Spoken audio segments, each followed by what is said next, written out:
Assalamualaikum warahmatullahi wabarakatuh. Apa kabar sahabat-sahabat Seknas Fitra yang sekarang pastinya lagi pada di rumah ya. Semoga semua kita diberi kesehatan, diberi kelancaran dalam menjalankan ibadah puasa buat yang menjalankan, dan intinya kita semua diberi kesehatan lahir dan batin. Terima kasih untuk yang sudah bergabung. Ini udah mulai ada 6 orang. Suara saya kedengeran gak ya? Mungkin boleh dicek. Suara saya kedengeran gak, pemirsa? Halo, di sana udah ada Mbak Badi. Mbak Badi, hai. Mbak Badi itu dari Brebes ya. Oke. Sudah dengar Bu Haji? Oke. Oh, itu Mas Wahab ya. Halo Mas, juga ada teman-teman yang lain. Ya, oke, udah ada request untuk share video live dari narasumber kita untuk hari Sabtu ini. Jadi Seknas Fitra punya program setiap bulan puasa setiap tahunnya, ada namanya Tadarus Anggaran. Jadi itu tempat untuk kita diskusi santai tentang tema-tema tertentu yang sedang mengemuka di Indonesia tentunya. Dan untuk sore ini ada Gus Badiul. Itu kita biasanya menyebutnya manggilnya itu Gus Badiul ya. Mas Badiul Hadi, beliau adalah manajer riset di Seknas Fitra, yang akan membahas tentang kondisi desa, bagaimana kesiapsiagaan desa menanggulangi COVID-19 ini. Yang kita tahu mungkin ada ada beberapa hal sih mungkin nanti ya yang bakal kita tanyakan ke Mas Badiul tentang perintah ya, perintah dari Kementerian Desa kepada perangkat desa itu apa saja. Kemudian juga ada dana desa sudah sejauh mana sih suntikan dananya ya dari desa. Kemudian bagaimana keterlibatan masyarakat dalam tata kelola penanggulangan COVID di desa. Kemudian gimana koordinasinya antara desa, lembaga supradesa sampai ke tingkat pusat mungkin gitu ya. Oke, mungkin langsung saja tanpa berlama-lama. Nanti teman-teman yang mau, terima kasih Pak Sekjen sudah gabung menyempatkan waktunya. Ini adalah tadarus anggaran yang kedua. Jadi nanti mungkin next mungkin bisa kita agendakan ya 1 minggu 2 kali mungkin selama bulan puasa sambil ngabuburit. Kita akan adakan tadarus anggaran dengan narasumber yang berbeda-beda. Nanti teman-teman sekalian bisa mengajukan pertanyaan ya, bisa menulis pertanyaannya di kolom komen. Nanti saya akan pilih satu demi satu. Oke, saya mau langsung ajak join narasumber kita, tapi sebelumnya saya mau tulis dulu di sini tema kita Tadarus Anggaran 2 Desa Menanggulangi COVID-19. Oke. Post, saya akan pin. Oke. Ya, siap. Gus Badiul sudah kasih dadah-dadah ini. Terima kasih. Juga ada di sana ada Mas Yuna. Halo Mas. Apa kabar Mas? Nanti kita diskusi ya Mas. Oke. Mana nih? Kita tunggu Mas Badiul.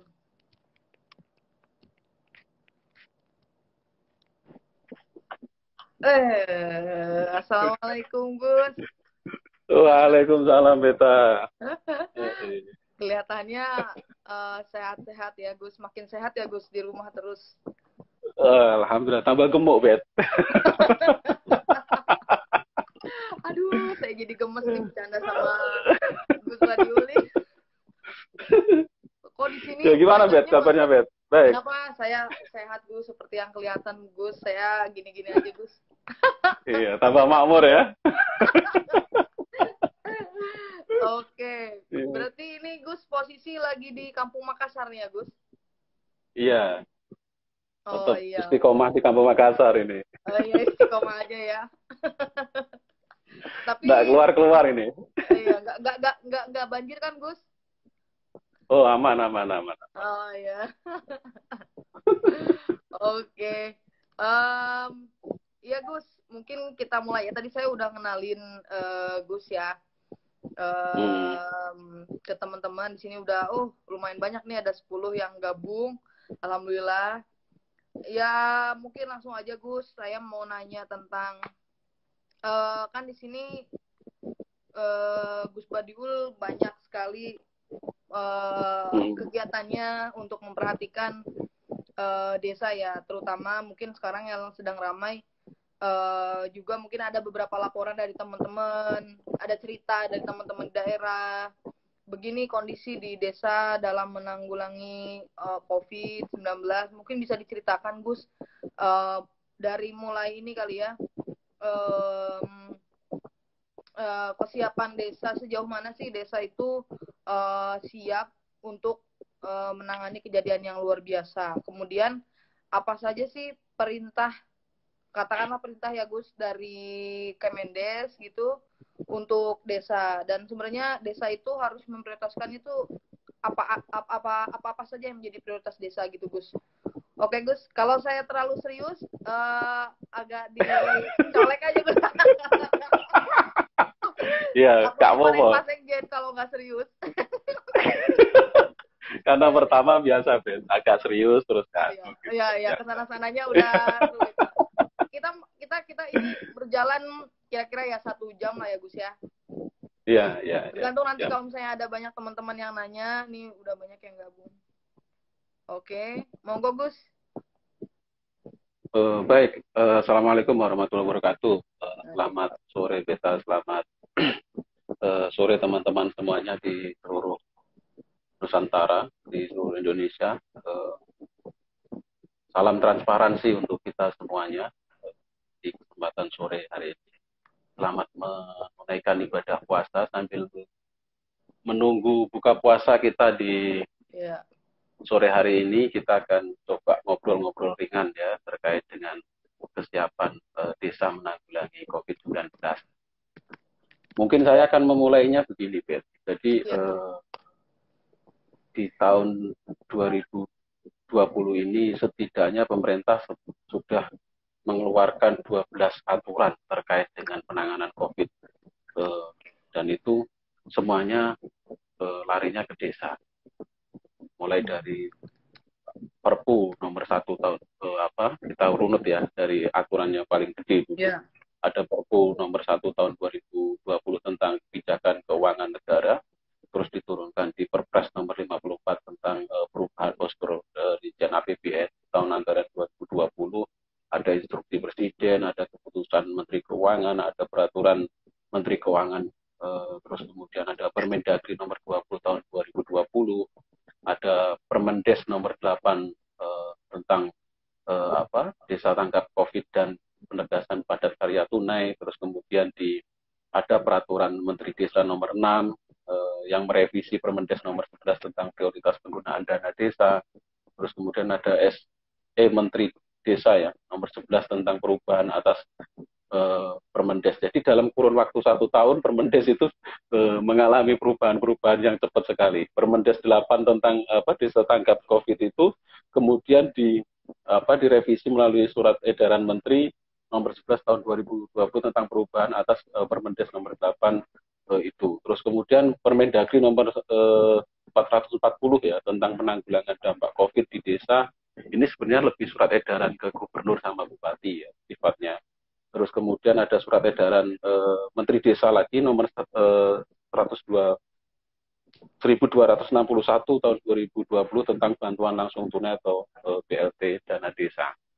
Nah, itu 12 peraturan yang saya kira memang harus dibaca dulu ya. Kalau kita mau ngomongin soal desa itu harus dibaca satu persatu, sehingga kemudian kita mengetahui secara utuh pemerintah itu maunya apa, dan desa harus berbuat apa, dan bagaimana masyarakat merespon kebijakan itu. Nah, dari kebijakan itu, dari Perpres ya, Peraturan Presiden Nomor 54 itu tentang perubahan postur APBN, mungkin ini yang sebagian teman-teman sudah tahu sebenarnya besaran anggaran ini.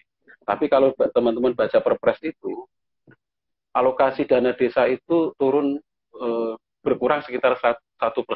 Jadi dana desa itu juga menjadi bagian dari belanja negara yang mengalami pemangkasan di tahun 2020 ini.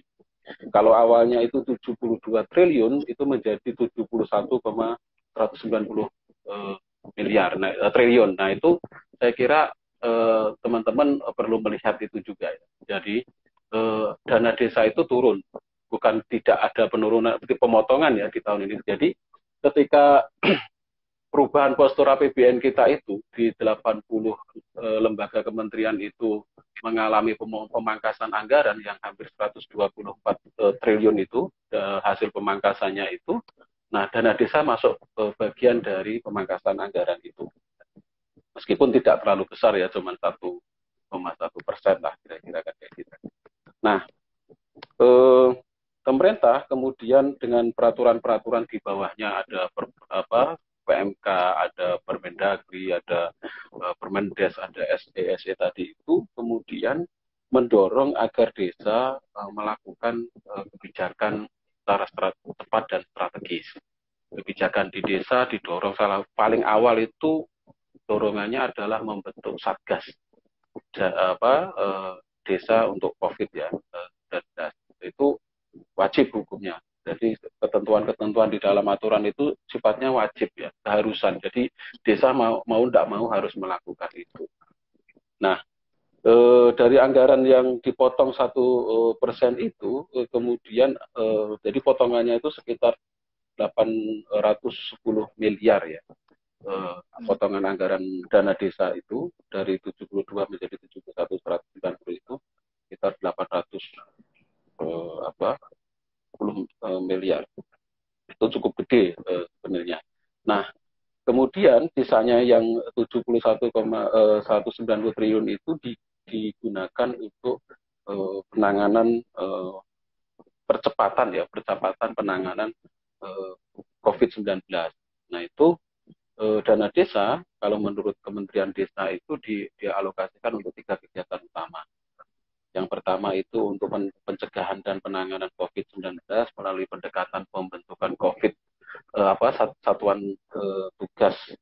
Kalau bahasanya Kemendes itu relawan ya, relawan satuan tugas COVID-19. Kalau di Kementerian Dalam Negeri itu gugus tugas COVID-19 desa.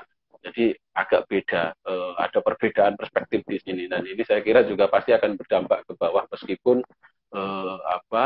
sebenarnya juga tidak perlu dipersoalkan karena sebenarnya sama aja prinsipnya.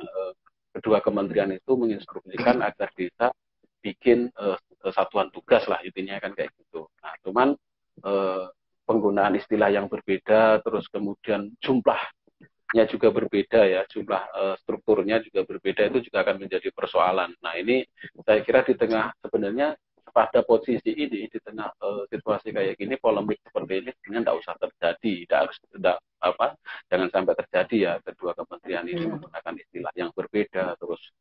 Dan ini pasti di desa, masyarakat desa itu kan pemerintah desa itu kan sangat patuh terhadap aturan. Kalau kemudian aturannya antara satu dengan satu, dan antara kementerian dengan kementerian yang lain itu tidak sama, kan akhirnya akan membuat pemerintah desa menjadi bingung. Nah, itu yang terkait dengan kegunaan dana desa yang pertama, pencegahan dan penanganan COVID itu. Nah, itu kegiatannya macam-macam di desa itu. Ada penyemprotan disinfektan, itu hampir di semua desa ada. bikin posko, ya kan, bikin posko di perbatasan desa, posko di dalam desa, terus tempat karantina, itu semuanya dilakukan gitu. Dan semua desa pasti melakukan itu juga karena tadi sifatnya instruksi dan wajib dilakukan, ya meskipun zona hijau tetap harus mempersiapkan itu kan kayak gitu kan. Nah, itu yang terjadi. Kemudian yang kedua untuk padat karya tunai. Nah, padat karya tunai ini sifatnya swakelola kan kayak gitu, swakelola, dan itu diserahkan ke desa. Tapi di dalam konteks pelaksanaannya padat karya tunai ini kan biasanya kerja-kerja yang bersifat pembangunan fisik ya. Misalnya kayak pembangunan jalan ini kan dilakukan melalui pendekatan padat karya tunai desa itu programnya. Nah, itu harus dikelola dengan swakelola dan kemudian memperhatikan sekali lagi memperhatikan protokol kesehatan. Tapi kan susah juga ya kalau ngomong soal pembangunan di desa itu, bangun jalan misalnya harus pakai bahasanya pemerintah pusat itu social distancing atau physical distancing, kan susah juga itu. Tapi ya itu harus dilakukan, kalau enggak kan ya bahaya juga kan kayak gitu kan. Tapi prakteknya kan pasti agak susah itu. Orang tidak berdekatan dalam misalnya bangun jalan atau bangun apapun, tidak berdekatan itu kan agak susah kan kayak gitu. Itu saya kira juga perlu diperhatikan. Yang ketiga, dana desa itu digunakan untuk bantuan langsung tunai dana desa. Jadi BLT dana desa ini yang juga paling terakhir ya, kebijakan paling terakhir yang dikeluarkan oleh pemerintah melalui Kementerian Desa. Totalnya itu 22 triliun. Ya, jadi kalau dari 71,1 triliun itu digunakan untuk BLT dana desa itu kalau diakumulasi nasional itu totalnya 22 triliun sekitar itu ya. Nah, cuman skemanya kan menjadi berbeda. Skemanya itu ada 25%, 30%, dan 35%. Nah, skema itu dikeluarkan oleh Kementerian Desa melalui surat edaran tadi nomor surat edaran nomor 1261 itu di dalamnya menjelaskan bahwa desa yang mendapatkan alokasi dana desa kurang dari 800 juta itu mengalokasikan anggaran untuk penanganan COVID itu sebesar 25%. Itu untuk desa yang kurang dari 800 juta. Sementara untuk desa yang alokasinya antara 800 sampai 1,2 miliar itu mengalokasikan anggaran sebesar 30% dari total dana desa itu. Terus yang ketiga skemanya itu adalah alokasi di atas 1,2 miliar. Nah, desa wajib mengalokasikan 35% dari total anggaran itu. Nah, ditambah lagi untuk desa yang jumlah keluarga miskinnya lebih besar dari anggaran yang dialokasikan dapat menambahkan alokasi setelah mendapat persetujuan dari pemerintah kabupaten kota. Ini. Nah, dari skema itu kemudian penyalurannya dilaksanakan melalui metode non tunai. Ini jadi perdebatan kan kayak gitu. Apakah melalui tunai ataukah non tunai? Kalau Kementerian Dalam Negeri dalam surat edarannya itu boleh menggunakan tunai dan boleh menggunakan non tunai. Tapi kalau SE 1261 itu instruksinya jelas non tunai gitu. Tapi ini menjadi berbeda ketika Menteri Desa menjelaskan kepada ketika ditanya media ya menggunakan tunai kan kayak gitu. Nah, ini menjadi problem. Nah, pasti di desa akan mengalami persoalan kan kayak gitu. Apakah menggunakan tunai? Tapi saya kira memang ini pilihan. Kan. Nah, beberapa kelompok kemudian mendorong agar bantuan ini dibentukkan dalam bentuk cash atau tunai. Bisa dalam bentuk voucher, dalam bentuk apapun lah ya kayak gitu. Nah, yang non tunai itu diwujudkan dalam bentuk sembako kayak gitu kan. Kebutuhan 9 bahan pokok itu, tapi tidak semua 9 juga sih. Ada yang cuma 3, ada yang cuma ini macam-macam. Nah, besaran alokasi anggaran BLT dana desa itu 600.000 per keluarga per bulan, terhitung mulai bulan April ini. Jadi bulan April ini pemerintah desa harus sudah menggelontorkan anggaran 600.000 per kepala keluarga dalam bentuk non tunai kalau versinya Kemendes, kalau versinya Dagri boleh tunai boleh tidak, itu kan kayak gitu. Kemudian dana BLT ini disalurkan kepada masyarakat yang miskin di desa dan atau tidak mampu di desa. Cuman ada syarat yang harus dipenuhi. Pertama, syarat untuk desa untuk menggelontorkan BLT dana desa dan bantuan-bantuan yang lain itu, khususnya untuk BLT dana desa, pemerintah desa harus melakukan pendataan. Ini yang agak repot memang. Karena ya niatnya baik, biar masyarakat miskin itu di desa itu tidak double-double dapat bantuan. Kan biasanya masyarakat desa itu dapat bantuannya double-double. Ada dari PKH, dari kartu sembako, dan macam-macam bantuan pemerintah itu. Kadang satu keluarga bisa dapat 1, 2, 3 kartu. Kartu Indonesia Pintar, kartu macam-macam itu. Nah, BLT dana desa itu diprioritaskan untuk keluarga miskin yang tidak terdaftar di dalam penerima bantuan tadi PKH dan bantuan pemerintah non tunai lainnya. Nah itu boleh ya syarat yang harus. Nah pemerintah desa harus memastikan itu. Makanya ada mekanisme pendataan ulang di desa. Nah ini yang saya kira menjadi pekerjaan agak rumit juga di desa, karena begini, biasanya masyarakat kita itu kan kecurigaannya sangat tinggi. Ini sebenarnya baik di satu sisi, tapi di satu sisi ini juga menjadi masalah bagi pemerintah desa. Curiganya gimana? Misalnya kayak gini, ketika pemerintah desa mengeluarkan bantuan BLT dana desa ini, pasti dicurigai, wah pemerintah pilih kasih, tidak rembukan ketika nyusun data dan macam-macam. Makanya di dalam surat edaran menteri itu disyaratkan agar desa melalui satgas atau relawan itu melakukan pendataan ulang, mulai dari tingkat RT, kemudian di RW, sampai kemudian dimusyawarahkan di level desa. Data itu harus dimusyawarahkan. Nah, ketika musyawarah di level desa inilah akan ketemu komparasi data antara data induk desa, jumlah penduduk miskin di desa, terus penduduk desa secara umum, terus data penduduk miskin di desa, data penerima PKH, data penerima bantuan pemerintah non tunai, itu akan dikomparasikan di situ, sehingga kemudian di dalam musdes itu akan dirumuskan, disepakati bersama, kayak gitu, disepakati bersama untuk data penerima calon penerima BLT dana desa itu. Nah, data itu harus dibahas melalui musdes. Itu mandat SE ya, mandat surat edaran menteri itu harus dimusdeskan. Kalau nggak dimusdeskan akan bermasalah pastinya. Tadi kecurigaan, terus dituduh kong kali kong, pilih kasih dan macam-macam itulah. Makanya mekanisme musdes itu dengan melibatkan banyak stakeholder di desa itu harapannya akan meminimalisir konflik kepentingan dan konflik di tengah-tengah masyarakat. Nah, siapa yang memfasilitasi pelaksanaan musdes? Tentu saja BPD. Nah, BPD memiliki kewajiban untuk memfasilitasi proses menyelenggarakan musyawarah desa itu.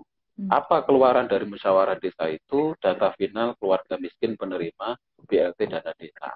Itu harus data resminya. Nah, setelah data itu ada, gitu kan? Data itu ada, kemudian dikirim ke bupati. Kirim ke bupati untuk disahkan. Nah, ini sebenarnya prosedural banget kan kayak gitu. Ini agak susah juga sebenarnya. Desa ya agak akan nunggu. Kalau kemudian di satu kabupaten itu ada 200-300 desa, itu bisa dibayangkan butuh waktu berapa lama kan kayak gitu. Desa bupati akan mengesahkan data-data itu. Makanya kemudian bupati boleh mendelegasikan ke kecamatan masing-masing sehingga camat yang akan menandatangani. Dan itu ada batas waktunya, Bet. Jadi batas waktunya itu hari kerja ya setelah data itu dikirim dan diterima oleh camat atau bupati yang atau camat yang menerima delegasi dari bupati itu mengesahkan data itu dan kemudian dikembalikan ke desa. Nah, setelah dikembalikan ke desa akan menjadi sangat ideal ketika data itu dipublikasi untuk menghindari ini. Ini ya sebenarnya semangat mendorong prinsip transparansi dan akuntabilitas ya. Nah, data itu mestinya dipasang tuh di print dipasang di titik-titik strategis di desa sehingga masyarakat tahu siapa sih yang berhak mendapatkan BLT dana desa. Nah, tujuannya apa sebenarnya publikasi?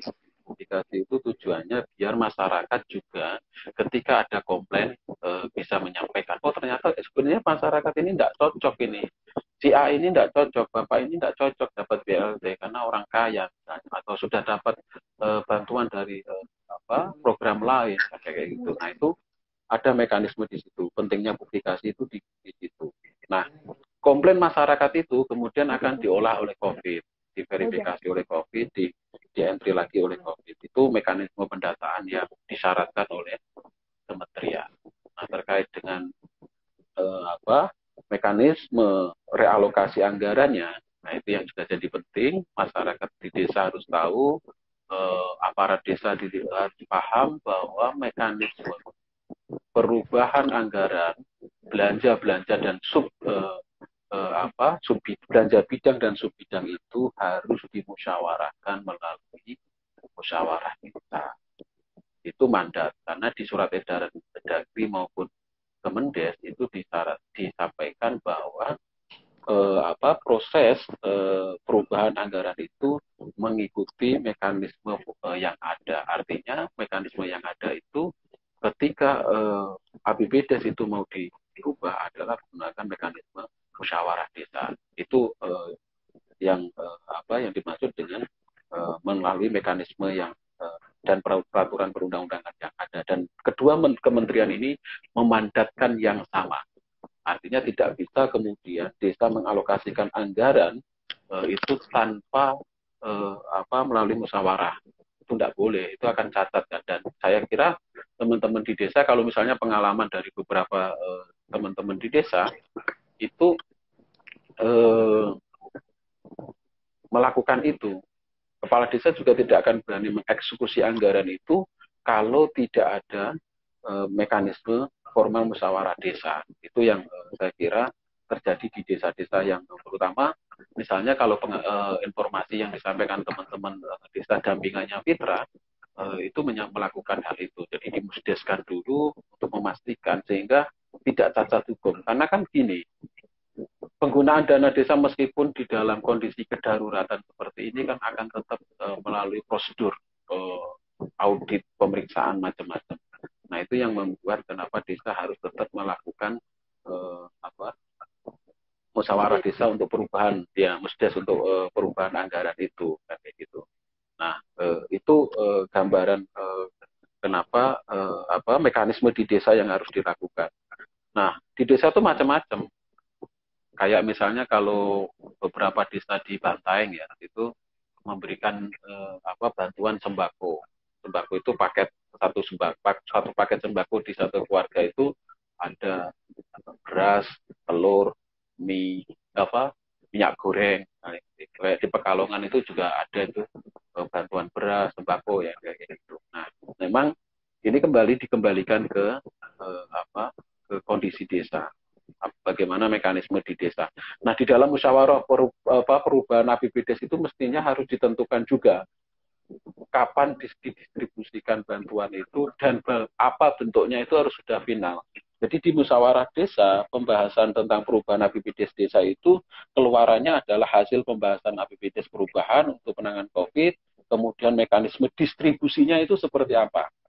Terus bentuk bantuannya seperti apa? Apakah mau tunai ataukah mau bantuan sembako itu? Nah, itu saya kira yang perlu ditegaskan di desa ya. Jangan sampai hanya membahas perubahannya sementara bentuknya tidak dibahas, teknisnya tidak dibahas, nanti jadi masalah gitu. Nah, ini banyak terjadi sudah di desa-desa nih.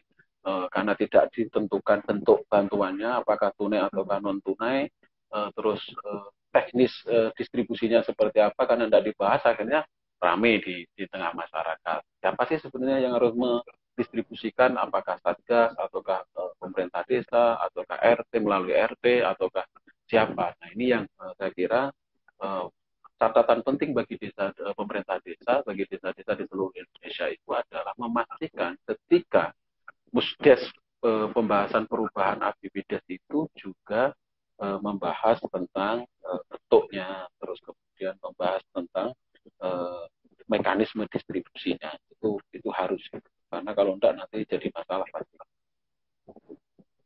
Itu nah, banyak ya kegiatan yang bisa diusulkan oleh kegiatan yang bisa dilakukan dalam konteks untuk meminimalisir pencegahan itu.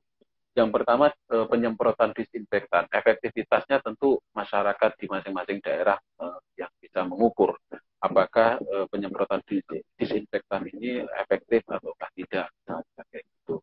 Apakah pemberlakuan karantina wilayah atau apapun sebutannya, PSBB atau apapun di level desa juga menjadi sangat penting. Desa rata-rata kan di lockdown ya.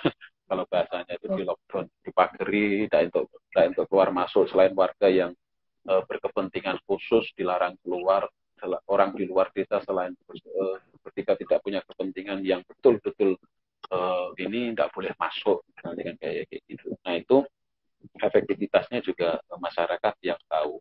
Yang kedua pembentukan posko-posko itu. Jadi masyarakat itu kalau kita lihat nih ya di desa-desa itu di perbatasan itu ada posko, orang masuk diwajibkan cuci tangan pakai antiseptik macam-macam itu. Nah itu banyak dilakukan itu sebagai bentuk antisipasi pencegahan ya biar penyebaran. Terus kemudian desa juga banyak di desa-desa itu hampir semua desa juga bikin tempat karantina mandiri, karantina masyarakat, terutama ini ya kebijakan yang tarik ulur soal balik kampung, pulang kampung atau mudik ya biasanya. Mudik atau pulang kampung yang beda tafsir ini ternyata menjadi polemik, tapi ini menjadi sangat penting perlu diperhatikan karena begini, masyarakat kita itu kan mayoritas bekerja di sektor informal dan mereka rata-rata bekerja di luar desa. Nah, ketika mereka bekerja di luar desa, maka mekanisme pencegahan COVID-19 itu harus dilaksanakan, termasuk karantina mandiri itu. Nah, desa didorong untuk membuat tempat karantina entah di mana. Biasanya akan fasilitas umum kayak sekolahan, kayak gedung desa yang tidak kepakai itu untuk digunakan. Bahkan di beberapa desa tempat gedung-gedung tua yang angker dipakai untuk karantina mandiri pendatang ya. Nah ini saya kira juga kebijakan-kebijakan yang ada di desa. Nah memang yang agak sulit itu adalah kebijakan terkait jangka panjang yang sifatnya jangka panjang, dampak ekonomi ini yang saya kira menurut saya agak susah. Kalau dampak kesehatan dan sosial itu kan sudah tadi saya sampaikan di depan, kayak penyemprotan disinfektan, karantina mandiri, pembagian sembako itu kan strategi penanganan dari sisi kesehatan dan sosial. Nah, secara ekonomi jangka panjang ini yang memang agak susah, skemanya agak susah tentunya, karena kita harus memastikan bahwa misalnya warga desa itu yang awalnya bekerja di luar di perantauan, dia harus bisa tetap hidup, survive, dan pasca COVID ini harus dipastikan bisa bekerja kembali. Kegiatan usaha di desa, UMKM, toko-toko kelontong itu harus dipastikan berjalan normal dengan situasi saat ini masyarakat yang tentunya pendapatannya tidak seperti biasanya. Nah ini memastikan ini kan agak susah juga di pemerintah desa pastinya. Pasti juga bingung kalau bicara tentang konteks penanggulangan dampak COVID dari sisi ekonomi ini. Jangka panjangnya pasti juga agak susah. Nah ini dibutuhkan kerjasama lintas sektor ya, lintas sektor sehingga dampak ekonomi ini betul-betul bisa direspon secara baik di desa. Nah, karena misalnya kayak gini, petani-petani itu kan karena mereka juga mengalami persoalan pastinya untuk distribusi hasil panen dan macam-macam. Tapi justru di situasi semacam ini, pemerintah desa harus mengambil kebijakan strategis. Salah satunya adalah meminta masyarakat untuk tidak menjual hasil panennya secara berlebihan. Maksud saya begini, biasanya masyarakat desa itu ditebas. Jadi misalnya panen pari dijual tebasan kayak gitu bahasanya, apa bahasa Indonesia tebasan juga. Wow. Susah ya. Pokoknya intinya habis-habisin lah ya. ya. Ya, jadi padi di sawah itu langsung dijual semuanya. Nah, masyarakat tidak berpikir jangka panjang. Nah, dengan situasi semacam ini menjadi momentum. Kalau dulu saya waktu kecil itu di kampung saya itu ada namanya lumbung desa. Lumbung desa. Lumbung desa itu saya kira menjadi sangat penting ya untuk strategi ketahanan pangan jangka panjang. Jadi masyarakat kalau panen itu disuruh naruh sebagian hasil panennya di lumbung desa itu, dan itu nanti dibuka ketika musim-musim paceklik kan kayak gitu kan, musim-musim kayak begini, sehingga masyarakat tetap bisa makan, bisa pangannya masih terjamin dengan program lumbung desa. Ya di lumbung desa itu macam-macam, yang ketika panen padi ya isinya padi, ketika panen jagung ya isinya jagung, ketika panen panen polowijo ya isinya polowijo kan kayak gitu. Tapi mayoritas memang berisi lumbung desa itu bahan makanan masyarakat, misalnya padi dan jagung. Nah itu saya kira lumbung desa ini menjadi salah satu alternatif kebijakan yang harus didorong oleh pemerintah desa untuk diaktifasi kembali. Kita selama ini kan menganggap semuanya serba instan. Di era teknologi sekarang ini itu tidak penting gitu loh. Lumbung desa itu tidak penting, padahal sangat penting untuk situasi saat ini. Nah, saya kira itu yang perlu diaktifasi kembali oleh pemerintah desa. Nah, selain itu, ini juga nih menarik sebenarnya diskusi soal posisi BUMDes desa, badan usaha milik desa. Nah, sejauh mana perannya selama COVID ini nggak ada terdengar tuh perannya BUMDes itu, karena memang mayoritas BUMDes itu mati suri ya. Hanya di beberapa desa aja yang hidup. BUMDes itu udah dimodalin desa, tapi mati suri, kan kayak gitu kan. Rata-rata kan begitu. Nah, ini sebenarnya memiliki peran yang strategis sebenarnya desa itu untuk mengantisipasi jangka panjang dampak COVID. Karena kalau asumsi puncak COVID pandemi ini di bulan Juni, maka pastinya dari puncak itu ke belakangnya kan paling tidak sampai akhir tahun kan kayak gitu.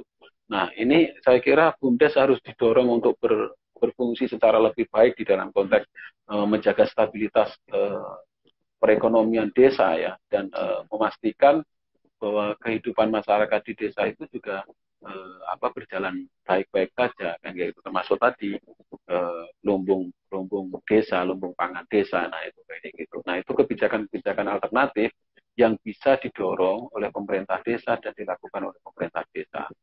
Selain tadi memberikan bantuan yang memang sudah menjadi mandat berupa BLT, dana desa, dan bantuan-bantuan. Karena selama musim pandemi ini pasti kan akan banyak sekali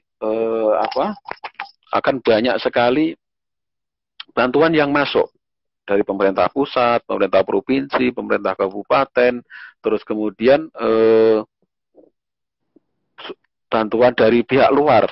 Saya kira juga banyak ya perusahaan desa. Saya kira kalau dilihat beberapa desa-desa itu kan ada perusahaan-perusahaan yang berdiri di desa-desa itu. Nah, saya kira juga penting itu di perusahaan-perusahaan itu CSR-nya untuk diminta untuk mensupport proses penanganan COVID-19 di desa. Itu juga saya kira menjadi bagian yang sangat strategis, menjadi alternatif kebijakan yang bisa diambil oleh desa kan kayak gitu. Selain kebijakan-kebijakan yang tadi alternatif itu tadi. Nah, saya kira itu hal-hal yang penting yang saat ini terjadi di desa. Mbak, nah ini Mas ada pertanyaan dari Mas Wildan, katanya nyun sewu Pak Haji. Mau tanya dong, konteks bahasan mekanisme realokasi anggaran yang dijelaskan tadi, apakah bisa berlaku juga buat desa persiapan? Oh iya ya, desa persiapan. Gimana Gus? Desa persiapan ya. Kalau desa persiapan itu kan dia kalau desa persiapan itu kan belum belum dapat alokasi anggaran ya. Belum dapat alokasi anggaran dana desa terutamanya kan ya. Artinya ya dia kan masih akan mengikuti anggaran desa sebelumnya, desa induknya kan. Mekanismenya sih saya kira kalau di itu sih memang belum belum ada aturan secara konkret tentang desa apa desa pemekaran ya persiapan. Tapi kalau menurut saya sih karena dia belum dapat dana desa dan belum punya APBDes, dia pasti masih menginduk ke desa desa apa desa utama ya kan gitu. Jadi melalui mekanisme di desa utama, Fit. Kalau saya jawabnya sih gitu ya. Iya. Hmm. Nah, gitu jadi Mas Wildan ya bisa di bisa diterima ya pertanyaannya. Jadi karena desanya masih persiapan dan masih dalam pengawasan juga, jadi masih menginduk kepada desa yang sebelumnya. Ada lagi nggak teman-teman yang bertanya? Tadi ada banyak yang disampaikan Mas Badiul tentang kenapa desa harus musdes, karena memang agar tidak cacat hukum, kemudian nantinya juga ada audit, dan karenanya juga pasti karena banyak aktor ya Mas ya yang berperan Iya, ya. betul. Jadi itu meminimalisasi penyimpangan juga ya Mas ya. Wah, ini makin Iya. banyak yang gabung. Silakan teman-teman yang baru gabung mungkin bisa mengajukan pertanyaan di kolom komen. Silakan. Terus mengenai ini Mas, kalau dari sisi sekarang berarti yang terjadi itu tadi Mas Badiul bilang tentang bantuan yang banyak ya, bantuan yang banyak ke desa. Nah, kenapa itu bisa terjadi? Terus gimana sih informasi terkait data dari desa sendiri? Karena kan banyak juga yang bilang data yang beda, ya kan Mas? Itu jadi masalah. Nah, kira-kira kalau sampai per ini kita kasusnya sudah sampai berapa ya? Se-Indonesia itu udah 8.211 kasus. Kemudian yang meninggal itu udah ya semakin banyak. Itu kira-kira gimana Mas terkait data itu sendiri Mas? Ya, terkait data memang kita agak susah ya di level, misalnya di level nasional misalnya untuk dapatkan informasi sebaran secara konkret ya, sebaran misalnya dari 8.000 data korban COVID ini tersebar di mana saja. Kita kan harus turun ke masing-masing daerah, misalnya ke Provinsi Jawa Tengah misalnya. Di Jawa Tengah itu ada berapa 35 kabupaten kota. Nah, kita harus lihat satu persatu tuh kabupatennya, baru tahu di desa mana ada korban PDP, ODP, dan yang meninggal, macam-macam itu ketika kita melihat website masing-masing pemerintah desa. Nah, bagi masyarakat itu kan agak susah sebenarnya. Kayak gitu, agak susah. Nah, terutama informasi ini bagi masyarakat desa, ini kan agak susah diakses juga ke pemerintah kabupaten misalnya, kayak gitu. Karena situs website tidak semua masyarakat maksud saya memiliki daya kemampuan untuk mengakses itu, sehingga ini menjadi sangat penting bagi pemerintah desa untuk menyediakan informasi secara lebih terbuka. Misalnya kalau memang di desa A itu ada korban baik itu berstatus PDP, berstatus ODP, dan macam-macam, itu harus disampaikan kepada masyarakat. Dan informasi itu harus tuntas di tengah masyarakat kita agar tidak terjadi polemik-polemik di kemudian hari.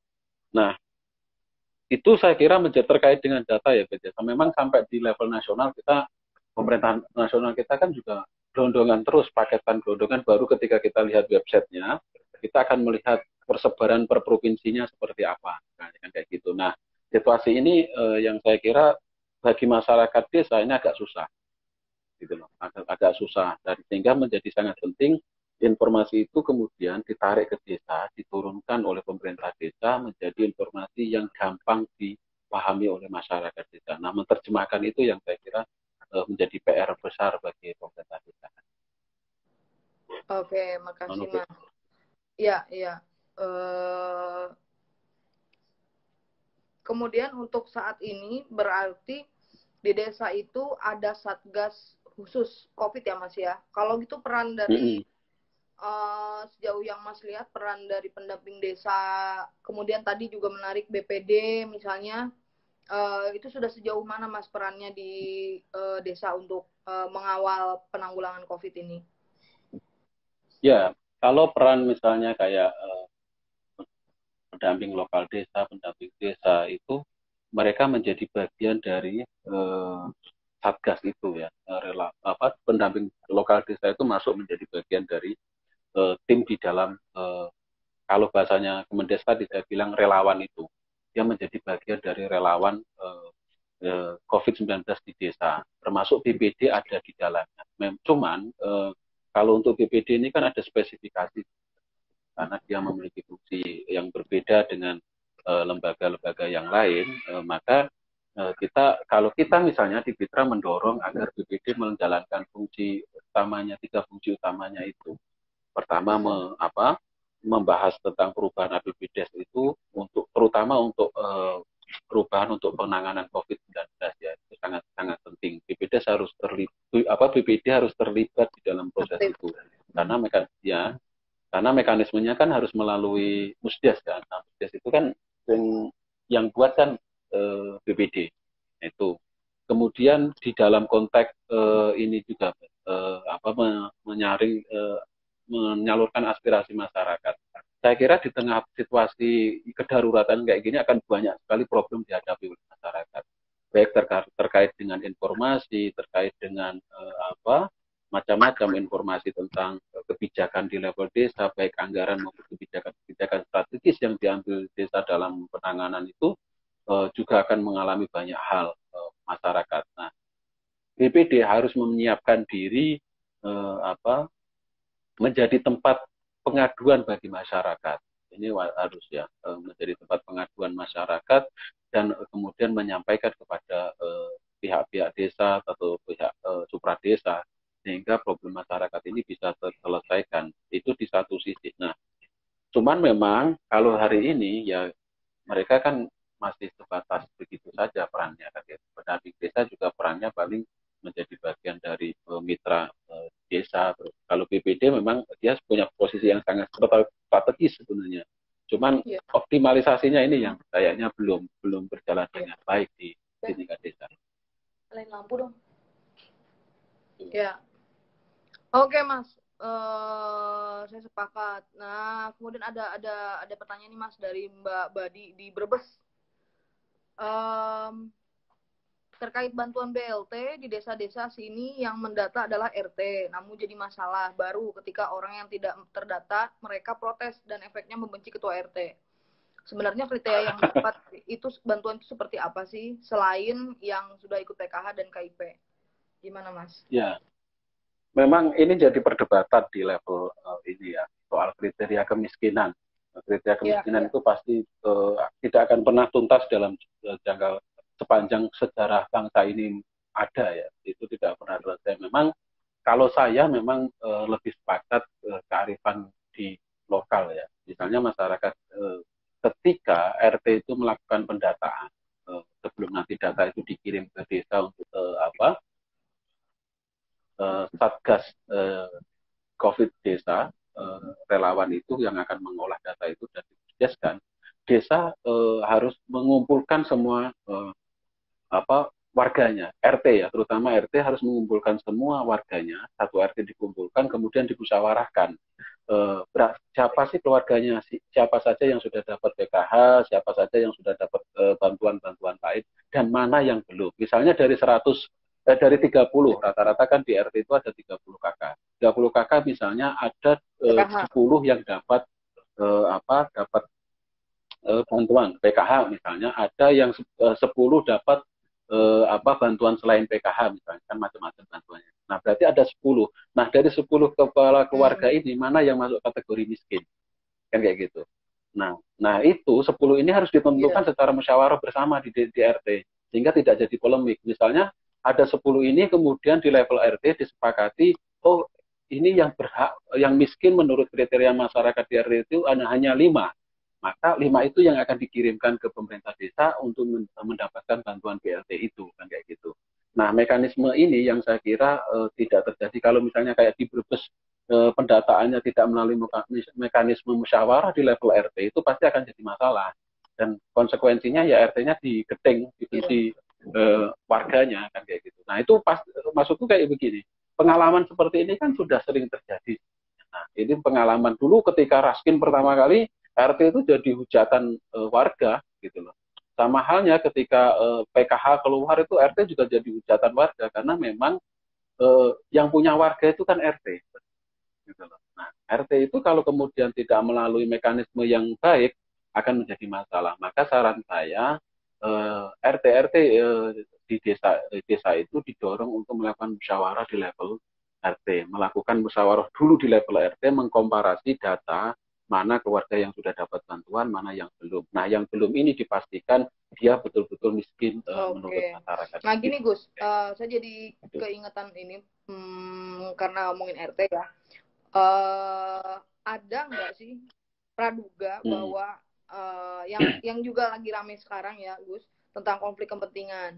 Jadi kan biasanya, wah Pak RT ini misalnya ada keponakannya tiba-tiba di PHK ya sekarang gitu kan Gus, banyak yang lagi di PHK terus kemudian pulang kampung tiba-tiba nggak ada yang sebagai kepala keluarga nggak punya pekerjaan, akhirnya masuk kategori miskin tiba-tiba. Terlebih lagi dia adalah keluarga dari RT, ujung-ujungnya konflik kepentingan. Nah itu gimana tuh Gus? Iya, jalan paling baik itu kan musyawarah mufakat ya. Jadi ideal itu ya, ini kerangka ideal, tapi agak susah di desa pasti. Tapi menurut saya ya, sepanjang saya hidup di desa maupun sekarang masih di kampung juga saya kan di kampung Makassar. Kampung di dalam kampung. Iya. Mekanisme musyawarah desa itu, iya mekanisme musyawarah lingkungan, musyawarah lingkungan menjadi sangat penting gitu loh. RT itu kalau mau aman, nggak disuudoni, nggak diprasangkai buruk, ya harus melalui mekanisme itu bahwa jadi musyawarahkan. Ya, kalau enggak kan kacau itu. Makanya ruang iya, mekanisme penentuannya jangan tertutup, terbuka saja, musyawarah mufakat saja di RT gitu. Kan cuma sedikit, 30 paling banter 40 kepala keluarga kan kayak gitu. Diundang semuanya, dimusyawarahkan gitu kan. Iya betul. Nah ini ada lagi Gus, sebetulnya mungkin ini dari Mbak Puri, beliau memberikan sarannya, baiknya mekanisme tersebut dibuatkan info yang jelas dan disampaikan kepada warga agar tidak ada salah pemahaman. Gitu. Mungkin ya. Mungkin mau ditanggapi Gus, untuk teman-teman yang baru gabung bisa ditulis di kolom komen pertanyaannya. Silakan Gus. Ya, saya sepakat dengan usulan itu. Memang mekanisme ini yang sampai hari ini menjadi tidak clear ya di semua, dari dulu ketika kasus-kasus semacam ini tidak situasi-situasi yang sangat kedaruratan semacam ini, sebenarnya itu tidak hanya situasi kedaruratan, situasi normal. Mekanisme pendataan penduduk, sensus penduduk kita itu kan juga begitu. Penentuan kemiskinan di Indonesia itu kan melalui mekanisme yang tidak utuh ya, sehingga kemudian menjadi masalah, data kemiskinan kita menjadi masalah. Sama halnya ketika situasi, nah ini sebenarnya bagian dari refleksi kita berbangsa dan bernegara di dalam konteks perbaikan database penduduk kita. Ini sebenarnya menjadi momentum ya, Saya sepakat dengan yang disampaikan Mbak Turi, memang harus ada semacam juknis tentang mekanisme pendataan dari level RT, karena di surat edaran menteri itu hanya melalui mekanisme dari RT pendataannya. Tapi teknisnya kayak apa, enggak dikasih tahu, kan kacau juga itu kan kayak gitu. Nah, masyarakat pasti kan ya RT biasanya ada kecenderungan juga nih, RT ya asal tembak saja kan kayak gitu. Karena mereka belum tentu RT itu juga punya data masalahnya kan kayak gitu. Nah, ini tradisi ini yang selama ini terjadi. RT tidak pegang data, sehingga kemudian menjadi masalah. Kalau toh kemudian RT pegang data, paling ya data Raskin, data ini. Tapi ketika bicara konteks misalnya program yang lain, itu belum tentu punya data juga. Nah, saya kira saya sepakat memang harus ada informasi teknis bagaimana mekanisme pendataan itu secara detail di masing-masing desa, dan desa harus sepakat Gus. Ini ada lagi itu. dari Mas Wahab ya. Pendataan miskin pertama adalah ke kabupaten dan provinsi, sudah melewati RT dan waktunya hanya 2 hari. Itu pun bantuan 200.000. Namun sedih ketika ada pendataan BLT dana desa dengan 600.000 selain kabupaten provinsi tersebut. Jadinya yang sedikit mampu dapat BLT, yang miskin beneran masuk kabupaten dan provinsi. Nah, itu.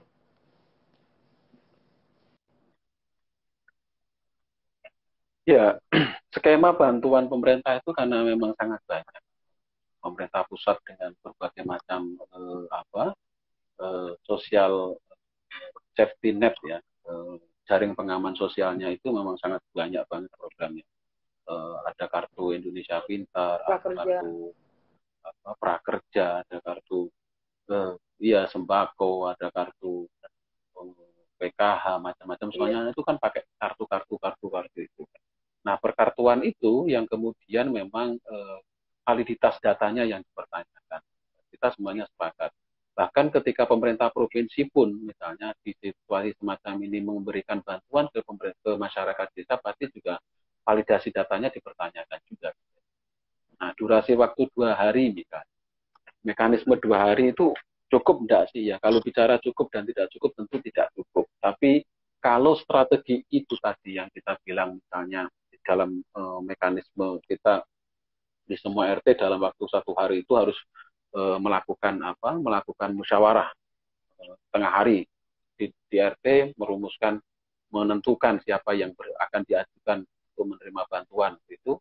Nah, itu kalau mekanisme itu dilakukan serentak misalnya di desa, kepala desa menginstruksikan hari ini semuanya RT harus musyawarah nih, besok datanya dikirim ke desa, ya kan?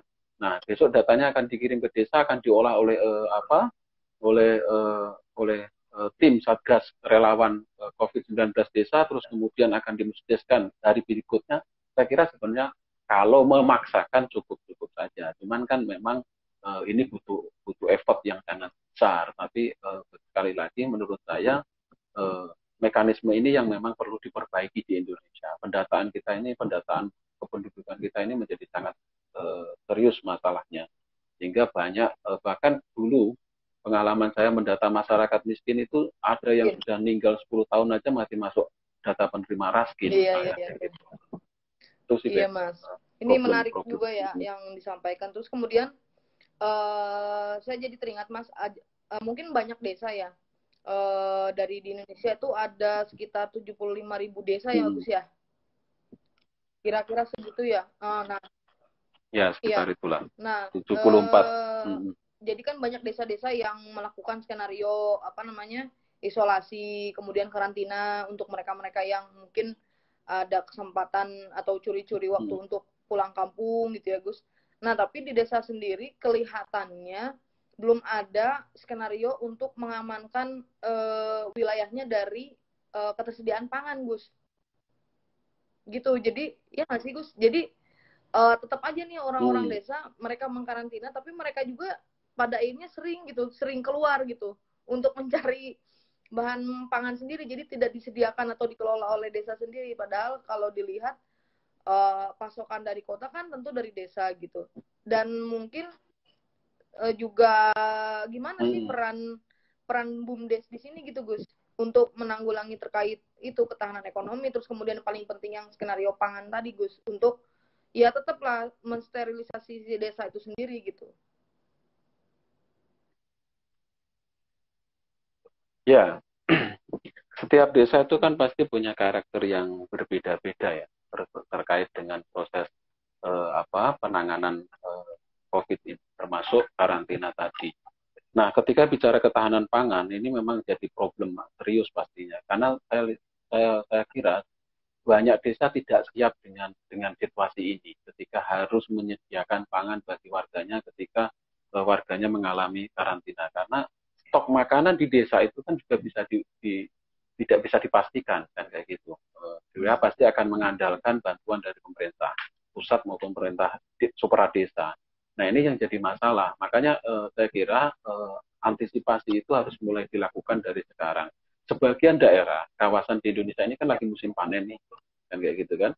musim panen. Misalnya kayak wilayah di Jawa Tengah bagian selatan ya, daerah Cilacap, daerah itu kan daerah Kebumen sana itu kan sebagian lagi panen panen raya. Nah, saya kira ini harus didorong oleh pemerintah desa agar tidak ini atau ini misalnya modal yang dimiliki oleh oleh BUMDes itu menampung hasil panen masyarakat ya, hasil panen masyarakat ditampung oleh BUMDes kemudian disiapkan untuk dan cadangan bagi masyarakat. Saya kira itu juga menjadi alternatif baik di dalam konteks saat ini ya, bahwa BUMDes kemudian menangkap situasi ini untuk membangun ketahanan pangan itu melalui mekanisme membeli hasil panen yang dijual oleh petani, kemudian ya dikembalikan lagi ke masyarakat. Ya, betul. Itu saya kira alternatif yang bisa dilakukan siap, terkait posisi BUMDes ya. Dari Mbak Puri kemudian ada lagi nih Gus. Mungkin tadi Gus sudah sampaikan panjang lebar di awal juga kan tentang Musdes, tapi mungkin minta penekanannya lagi. Jadi dengan kasus data yang Mas Badio sampaikan tadi, bagaimana cara memastikan agar BLT tadi dari dana desa benar-benar diterima oleh yang membutuhkan di desa. Kemudian musyawarah yang aman untuk penduduk desa itu yang seperti apa, Mas?